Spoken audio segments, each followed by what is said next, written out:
Well, dogs have always been a passion for Karen Reed. She has had plenty of jobs in studying, from studying canine psychology to working with guide dogs for the blind, and owning a successful dog walking business for 11 years. Now she works with Dr. Connor Brady at Dogs First, where she practices canine nutrition. Without further ado, please, Karen.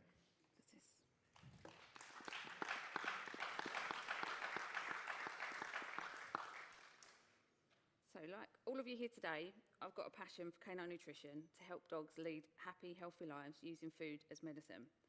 Some of you may know me through working for Connor Brady at Dogs First, a job which I love, as not only as I get to work with the amazing Connor, he said if I said that he'd buy me some gins later, so I've just got that in. But it also allows me to play a role in helping many dogs and their owners who are sometimes in desperate need of help to find a better way with diet. I see every day, over and over again, how good, wholesome, species-appropriate food can heal dogs in the most dire of circumstances. But by far, my biggest teacher was my dog Newton. 15 years ago, a black Labrador cross golden retriever bounded into mine and my husband Steve's lives. A guide dog withdrawn from training at 15 months who changed my life forever, guiding me to question the most optimum diet for dogs and set me on the path to studying and working in canine nutrition. And it's Newton who's the star of my talk today. 4 years ago, Newton was diagnosed with severe bilateral laryngeal paralysis, and this is where the story begins. But first, let's delve a little into what laryngeal paralysis actually is. I don't know if that's working. Oh, is it? Oh, is it?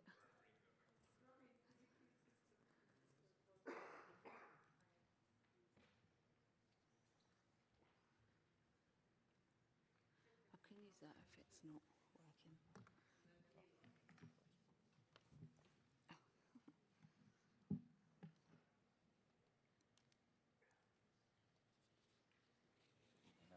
Yeah. Make sure that the microphone is closer to your mouth. Is that good? Is that better? Yeah? Oh, cool. So, laryngeal paralysis is caused by the loss of function in a branch of the vagus nerve called the recurrent laryngeal nerve, which controls the arytenoid cartilages of the larynx, as you can see here. The larynx normally opens to bring air into the trachea and closes to prevent the inhalation of food or water. When the larynx is functioning correctly, as it is on the left, when the larynx is not functioning correctly due to laryngeal paralysis, the airway narrows, making swallowing and breathing difficult. And in severe cases, it can be like breathing through a straw.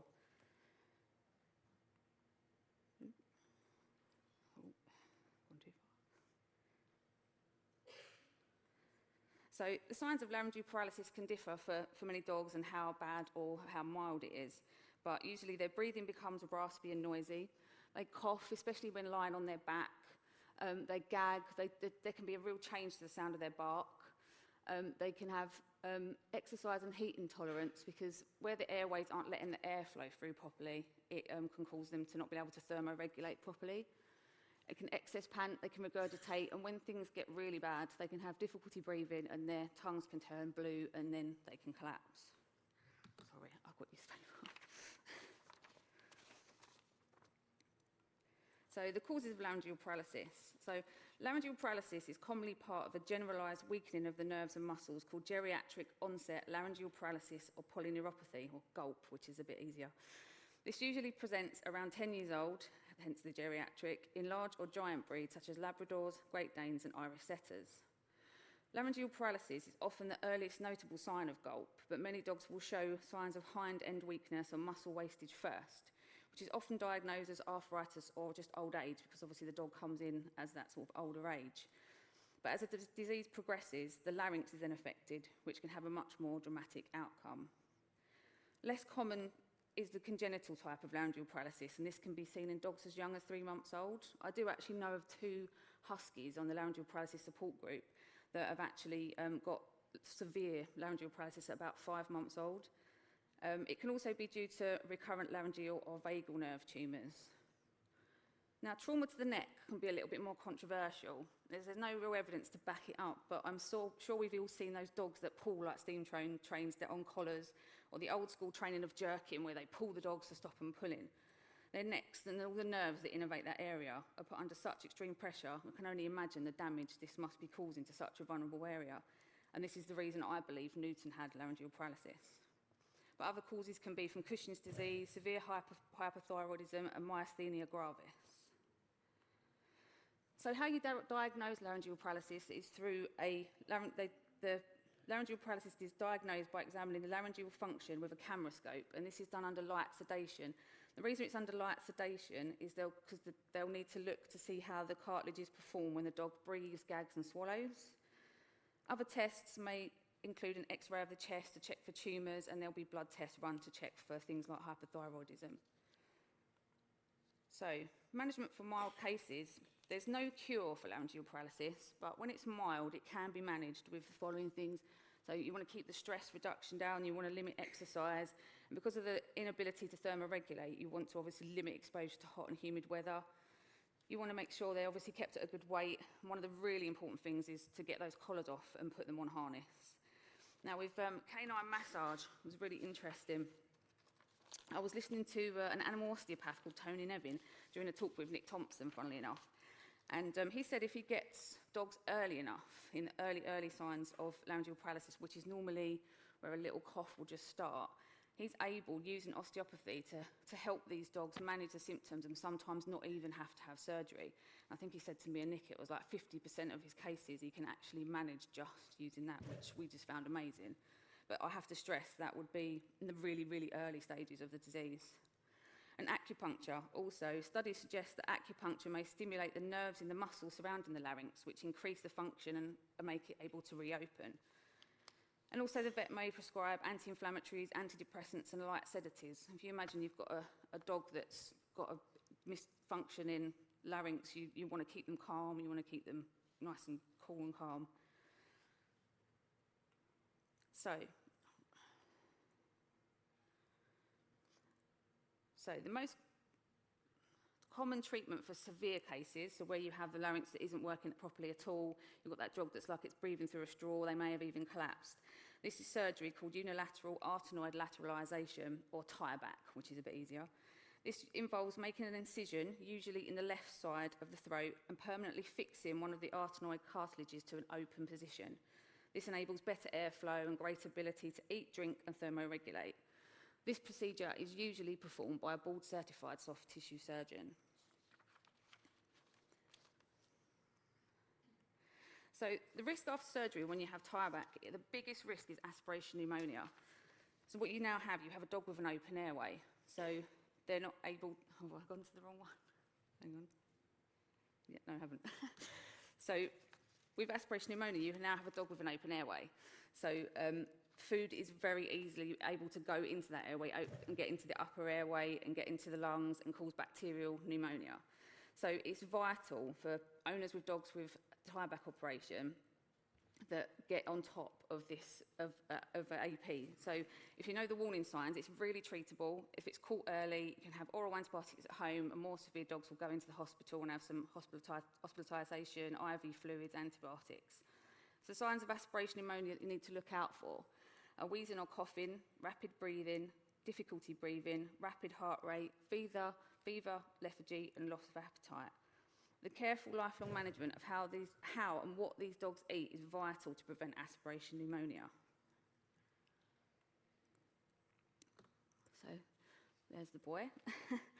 As mentioned at the start, my dog Newton was diagnosed with laryngeal paralysis 4 years ago when he was 12 years old, and we discovered he had this condition in the most dramatic way possible.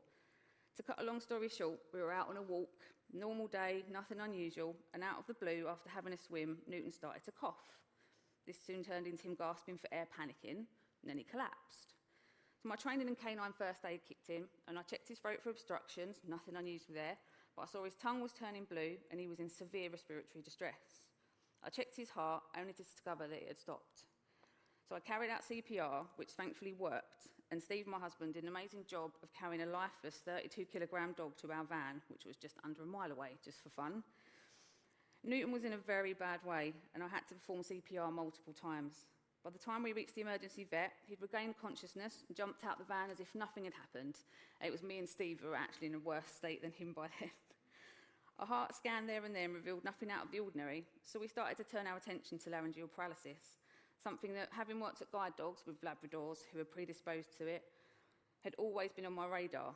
And Newton had always had a bit of a strange cough. He came to us with this cough at 15 months, and it got worse over the years, but we didn't really think much of it, and he seemed absolutely fine. So nothing warned me that this was going to happen. So 2 weeks later, after many tests, it was confirmed that Newton had severe bilateral laryngeal paralysis, and he was scheduled for surgery. But the surgery ended up being an emergency because he had another breathing crisis. Now, as Newton was 12 years old, his type of laryngeal paralysis was considered to be GULP, the geriatric kind. He had already shown signs of muscle wastage in his hind legs and some proprioception issues, which at the time you put down to old age, a bit of arthritis. He was having some hydrotherapy. We didn't think much of that either. His operation was a huge success, despite the fact that he looks very high there. He did look like a different dog immediately. You can see there where he was shaved, where the incision's made, so that's his whole neck's been shaved there. His breathing rate at rest went from 44 breaths per minute pre-surgery to 12 breaths per minute only hours after his surgery, showing us how much he was actually struggling to get air. The scary part was we now had a dog with a slightly open airway and a Labrador who was always hungry and convinced we were starving him, but now it was time to think about food and how, and we needed to feed him to ensure that he didn't suffer from aspiration pneumonia. To backtrack a little, Newton was raw-fed from around 3 years old. He came to us on kibble, but as I took a deep dive into the world of nutrition, I realised there was a much better way. And after reading Dr. Ian Billinghurst's Bath Diet book, I was hooked on raw feeding, and the world of canine nutrition began. I knew that I'd continue to feed Newton a raw diet after his operation. For me, it was a no-brainer, highly digestible, what he'd been eating for years, and most of all, what a canine should be eating. The way a dog post-tieback has to eat is the food has to be smooth, rolled into a meatball, size dependent on breed obviously, with no bits, dust or thick gravy, and they need to swallow it down quickly without chewing. So this ensures that no particles can get into the upper airways or lungs. So, life changes dramatically when you have a dog with an open airway. Not only is how they eat and drink important, but there are many other things to consider and put into place, which is on here. Some of this, such as not barking, non-into the incision, not climbing the stairs or sofas, they're only applicable for the first month or so. This is just to make sure that, I think it's only 1 or 2 sutures are used to pull the cartilage back. So obviously you want the skin to heal around it. So if a dog barks or jumps, this could split and then you have to have the operation again. So obviously Newton wasn't allowed to climb the stairs or get on the sofa, but he had always slept upstairs with us.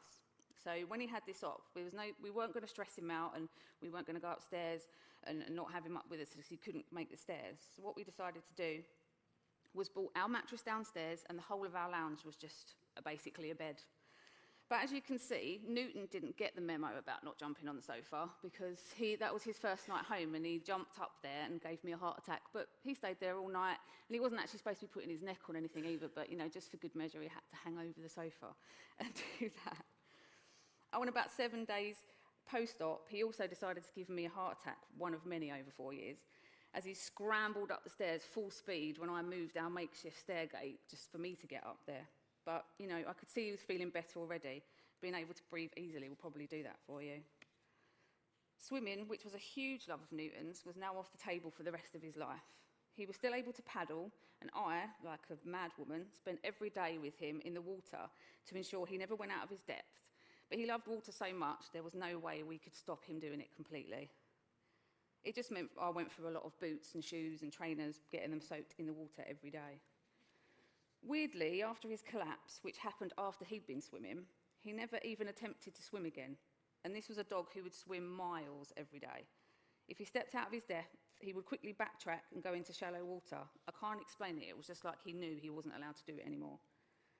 Keeping him cool was vital, as even post-op, dogs will struggle to thermoregulate. As I say, the anatomy in their airways still doesn't allow for sufficient airflow to keep them cool even after the operation. But obviously they're not at risk of a breathing crisis, so that risk has gone.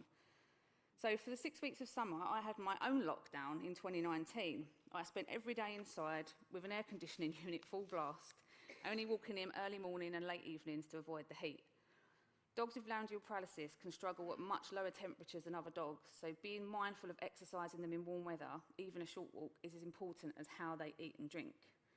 Oh, and dogs post-hire back make no sound when they bark, which is actually quite endearing. After a couple of years, Newton did regain some sound, but it sounded quite raspy and feeble coming from a huge black Labrador. So, Newton came home from surgery earlier than expected.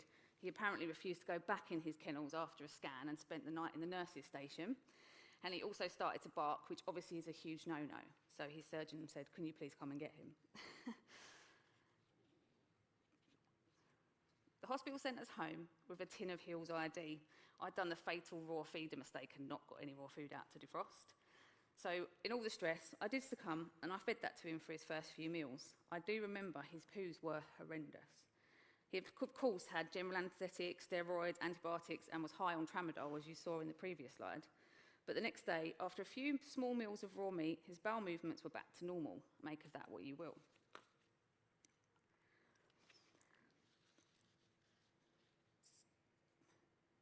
So Newton was hand-fed for the next 6 weeks. Raw worked so well, rolled up into meatballs and straight into his mouth. He happily swallowed quickly, and his surgeon told us that it's fascinating to watch how a dog with an open airway will find a new way of swallowing. We didn't quite believe it, but the first few times we fed him, he would turn his head to the right, and it was amazing to see. So initially, my main priority was making sure we found meat he could swallow easily. And once he healed, I started to look more into what sort of thing would help him long term. So GOLP, the laryngeal paralysis polyneuropathy, is a very cruel disease and one that, due to defective nerves, I knew we couldn't cure. But I would do all I could with nutrition so that when the inevitable hind leg weakness did start, he'd be as fit, as strong as he could be to take it on. So Newton took to his new feeding regime very happily. We'd feed him every 3 hours around 3 or 4 meatballs, and this worked a treat. We aimed to stop this once his throat had fully healed, but Newton was a dog that absolutely thrived on routine. If he did something more than once, that's what you had to do for the rest of his life.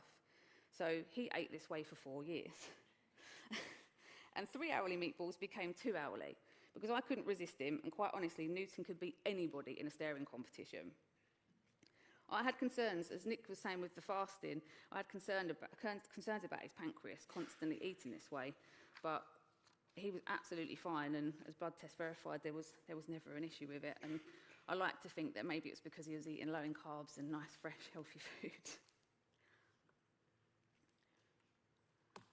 Another issue that we need to get on top of was reflux. This is an issue that plagues many laryngeal paralysis dogs, and something which all owners of the dogs with this condition fear the most. As the last thing you want with a dog with an open airway is to regurgitate bile or food. It's one of the main causes of aspiration pneumonia in laryngeal paralysis dogs, so it's vital that owners get on top of this, and Newton did suffer with reflux after his operation. This can be due to anatomical issues within the throat.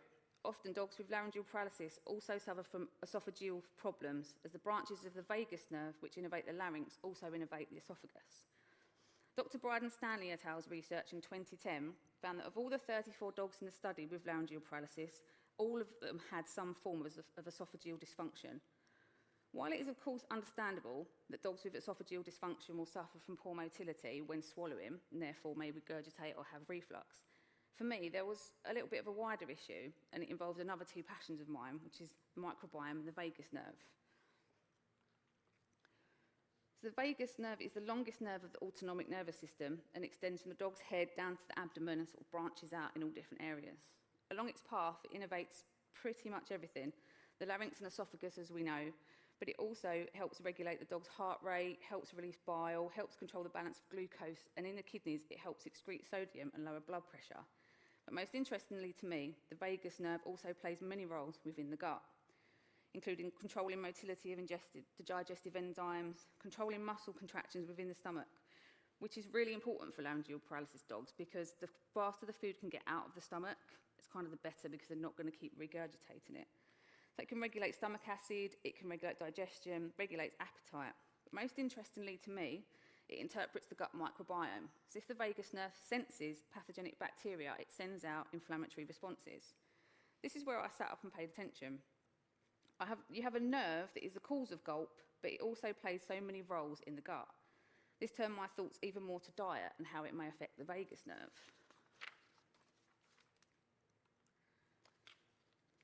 So I had a dog that not only had a defective vagus nerve, but had also just been through an extremely traumatic time. Surgery, general anaesthetic, 4-day sedation, countless medications, and this was a dog who hadn't had any form of medication for as long as I could remember. It made sense that his microbiome would be in total dysbiosis. Healing his gut would be vital into getting his gut bacteria back into balance, which for me would only help support his dysfunctional vagus nerve. A few studies that I found on the effect of gut dysbiosis and vagal tone were focused mainly on the vagus nerve's role in obesity and how certain diets, such as high carbs or really high fat diets, can impair the vagus nerve from signalling satiety. They also showed that chronic pro-inflammatory bacterial signals altered vagal function. But what these studies indicated to me was that having a healthy microbiome and feeding a diet low in carbs and low in bad fats could only benefit the dysfunctional vagus nerve of dogs with LP. Of course, there is the chicken and egg scenario. Did the vagus nerve cause the dysbiosis or vice versa? But for me, the fact that my dog and all post-tieback dogs have gone through a lot of stress, trauma, lots of drugs, I was still convinced that healing the gut could only help. So Newton was given a month of probiotics and some gut healing herbs such as German chamomile, slippery elm, marshmallow root, etc. But I also knew that bone broth would be highly nutritious and great for healing the gut. But I really had to be careful with that consistency, the jelly-like or the gravy. So I made bone broth ice lollies. These were great if he was feeling a bit sore from the surgery and always helped to soothe a little dry cough that he may have had in the early days. And as you can see, he loved them. I'd always been mindful of the meat I sourced for Newton. I always tried to get the highest quality, but now I was really thinking to myself, I need to feed organic, I need to feed pasture-reared meat, so this will also help support his gut and him in general. As we know, farm factory animals are fed a poor diet of grains, pumped full of antibiotics, growth hormones, and are subject to the most awful conditions. Not only is this an industry I don't wish to support, I knew it would do nothing to help Newton's gut or nourish his body. After only 2 weeks on the probiotics and the move to organic meat, the reflux improved dramatically. And to help with his gut motility, we would keep him standing up for a little while after every time he ate, and he got to know this new routine. And every time he ate, he'd go for a walk around the garden or a play with some toys. But he rarely had an issue with reflux, and if he ever seemed uncomfortable, some German chamomile or slippery elm always saw him back to normal. So as the vagus nerve also provides parasympathetic function to the gastrointestinal system, I knew that I would need to concentrate on doing what I could to improve his parasympathetic function. With food in mind, I turned my thoughts to things like GABA, which is produced by certain bacteria in the gut, and it is an inhibitory transmitter that calms excited neurons. Foods like berries, leafy greens, nuts, seeds, and fermented foods are all known to increase GABA and balance the more excitable neurotransmitter glutamate. Serotonin, the feel-good chemical, 90% of which is found in the gut, needs foods containing tryptophan to help with serotonin production. Foods like turkey, chicken, pork, beef, duck, eggs, salmon, and seaweed. And I had a Labrador, so he'd eat all of these, so it was great. So this is where being a raw feeder is fun. You get to nerd out and you get to glean with joy when you know what you're giving your dog the food his body and mind needs to help him on his journey with a progressive degenerative disease.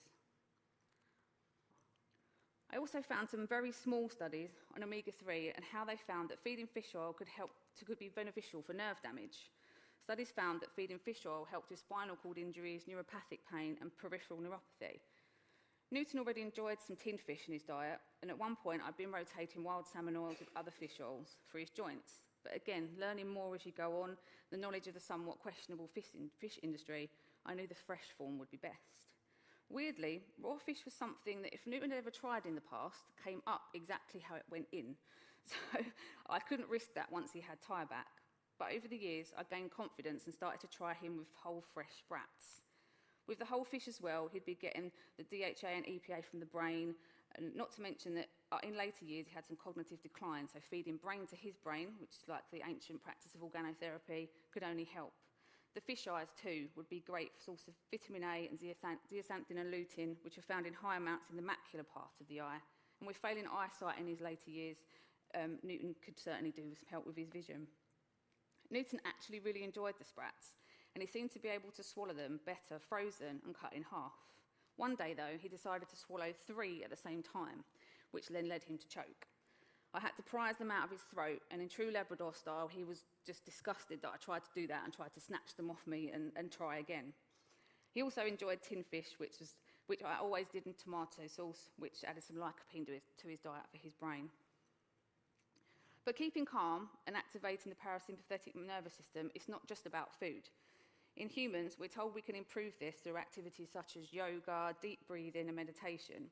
I mean, Newton's downward dog pose was very impressive, and he would stare at the fridge for long periods of time as if meditating, but I knew I needed to look at more what would help benefit him to keep his rest and digest system activated more.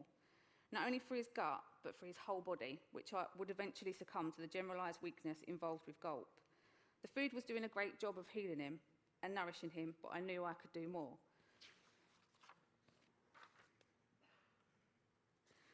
So I turned my attention to canine massage and acupuncture, both of which Newton had regularly. They worked wonders for him. He would often have a spring in his step after those appointments, especially in the last year of his life, when the polyneuropathy stepped up a gear and his hind-end weakness, ataxia, and proprioception worsened. I would often sit and massage his velvety ears, which is great to activate the parasympathetic system, as branches of the vagus nerve run through the ears. This always seemed to calm him, especially when some cognitive decline began, and he'd often experience sundowners and some anxiety, but a nice rub of his ears would soon help him to relax. Another practice that I adore, and I'm now studying, is zoopharmacognosy, the art of self-selection. I had a consultation with the amazing Caroline Ingraham of Applied Zoopharmacognosy for Newton, and I was hooked. Watching him self-select essential oils daily was a joy to me, and something again that I saw helped him so much. Here he is during a massage. He was self-selecting wild carrot seed oil, which is a great oil for cellular repair and many, many other ailments, and German chamomile oil, which is great for inflammation and digestive issues. Often, if he showed little signs of discomfort, such as reflux, I'd reach for the peppermint oil or the German chamomile oil just to see which one he selected, often both. And then I'd watch as his discomfort subsided and he relaxed, often falling into a deep sleep. I highly recommend this practice to every one of you here today. To backtrack a little for a moment, talking about the study of Dr. Stanley, where she found the poor esophageal function in all dogs with LP. In 2021, I was sitting down with a book when suddenly what I was reading started to ring alarm bells.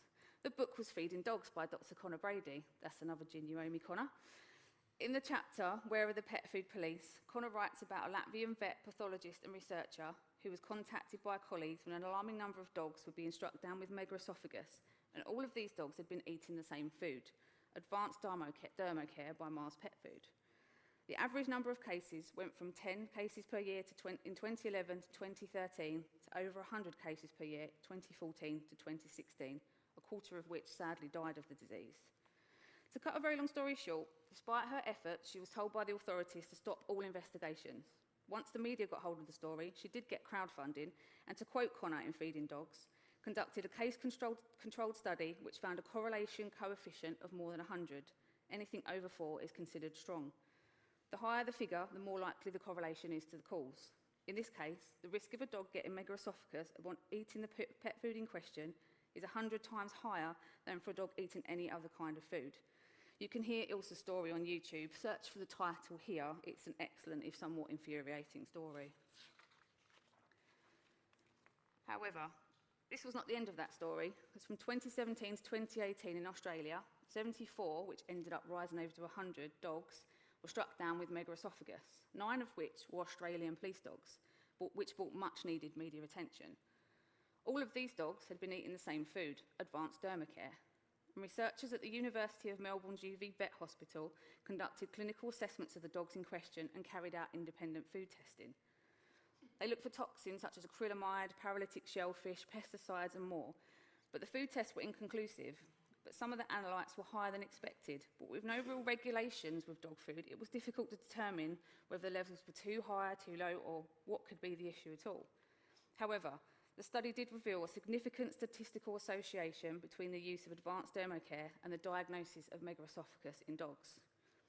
These findings also showed a subsequent decrease in the number of megaesophagus cases following voluntary withdrawal from the products from the market, indicating that Advanced Dermocare was linked to the 2017-2018 outbreak.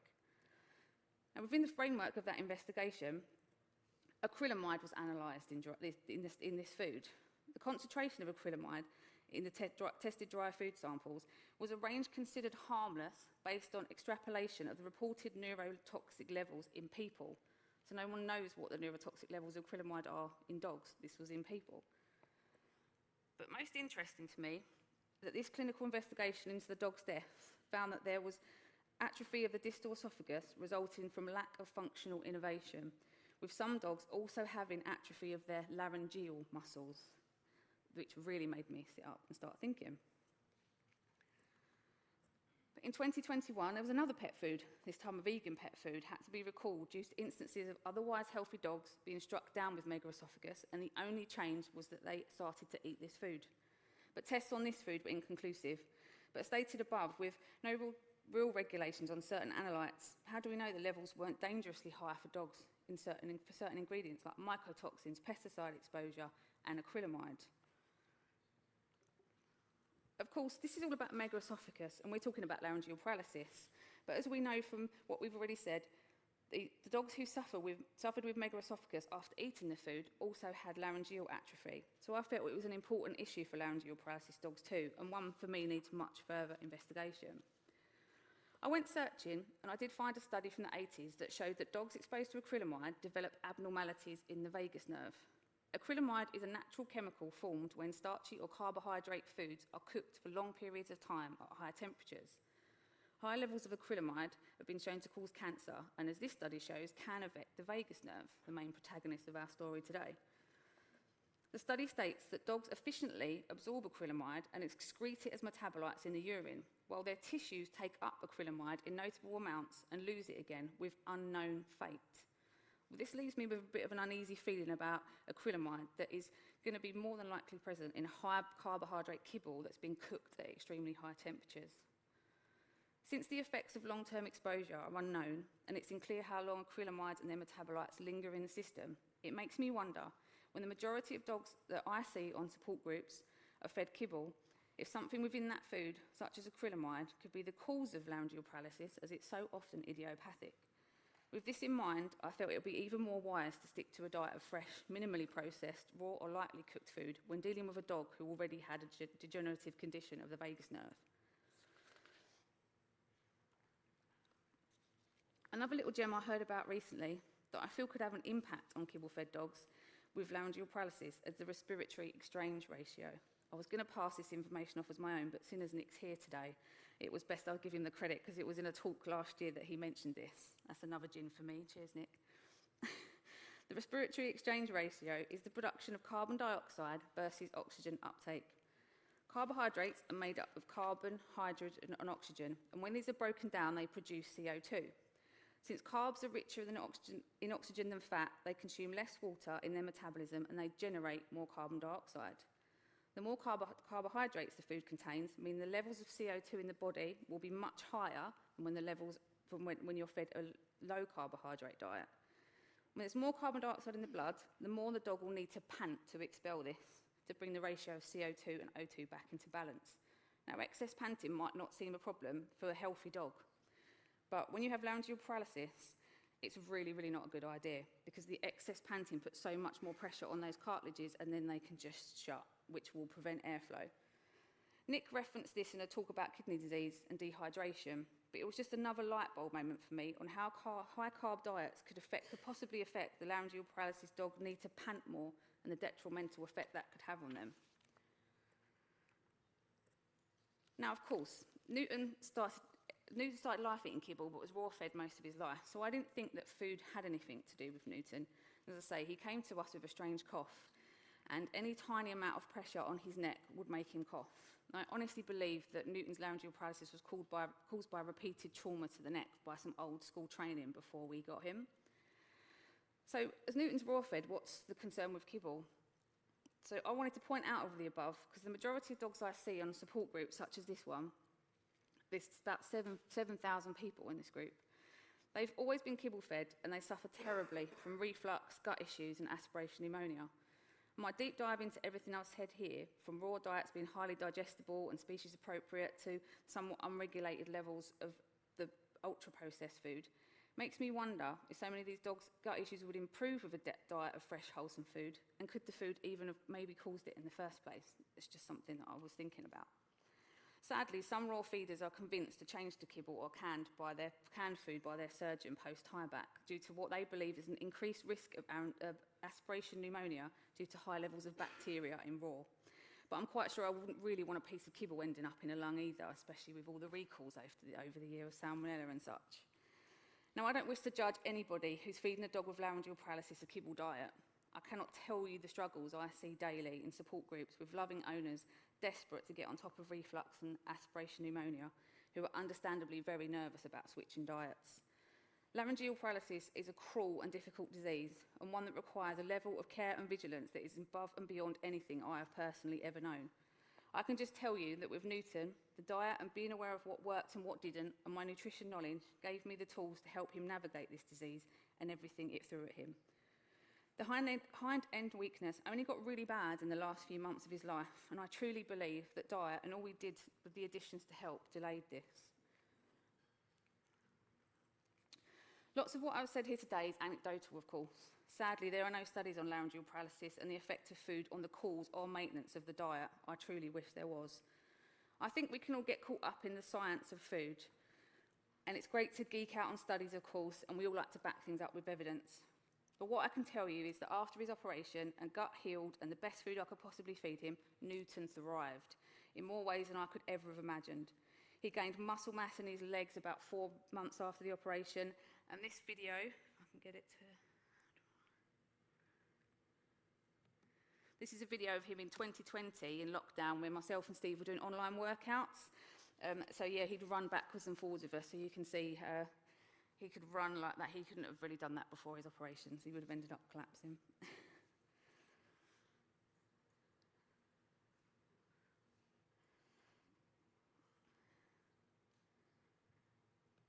And this one here was only last year, and this is on his favourite walk, and this is, I call his little old man zoomies, because you can see his back legs are a bit, yeah. So, but he still gave it a good go, bless him, and I think he looks quite impressive for 15.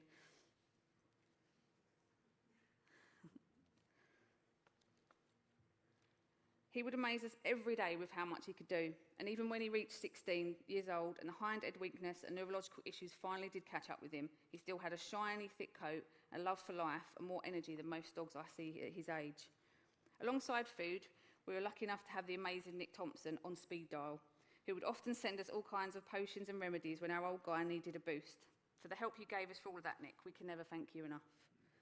It was so refreshing to have so many natural ways to help Newton and not just have a drug that would probably have caused his demise a lot sooner.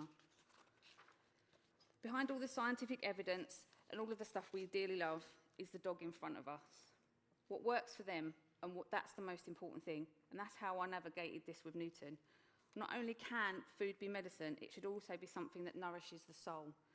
The joy that Newton got from eating delicious, varied, wholesome food also gave us so much pleasure. To watch him enjoy every mouthful was what really mattered. Yes, it helped him heal, but most of all, it made him happy. And isn't that what we truly all want for our dogs? Oh, I've got to go through that. I wouldn't be standing here doing this talk today if it wasn't for Newton. Everything I do in my career and my life is because of him. He taught me more lessons than anything I could ever learn from studies or diplomas. I owe everything to that amazing dog. Laryngeal paralysis is a cruel disease that robs owners and their dogs of so much. But thanks to Newton and his legacy, I will make it my life's mission to help as many dogs as I can, with or without this disease, live better, happier lives with nutrition at the forefront. Thank you.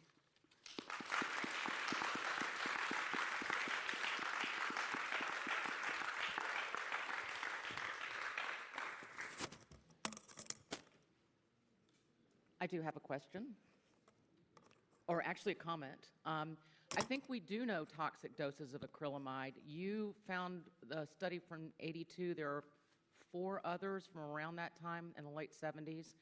And at 7 mg per kilo up to 15 mg per kilo per day, they found severe impairment of hindlimb function, muscle weakness, regurgitation, respiratory impairment, loss of hind limbs and toe folding, toe scuffing, weight loss, and megasophagus. We actually measured acrylamide in a few foods in a project we were doing, and it's not extremely, it was surprisingly low, I'll say it that way. So the highest that we got for one food was 50 micrograms per kilo of food. That's not to say that it doesn't have a cumulative effect, but it is low in most pet foods Okay. that we measure. Yeah, yeah, yeah.